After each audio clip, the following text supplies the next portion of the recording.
Where is your root planted? While the world withers in the heat of its own striving, the one who trusts in the Lord stays green. Even in the desert, his soul is a garden. We are but clay in the hands of a master.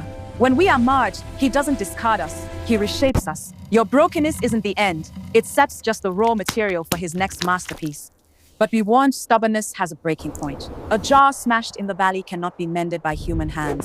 God's sixth discipline is a call to return before the shards are all that's left. I tried to stay silent. I tried to walk away, but his word is like a fire shut up in my bones.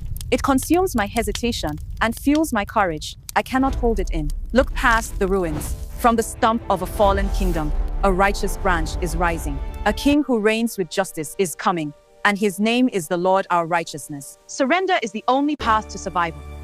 The iron yoke of Babylon is heavy, but God's hand is behind the discipline. Submit to the season, for restoration is waiting on the other side.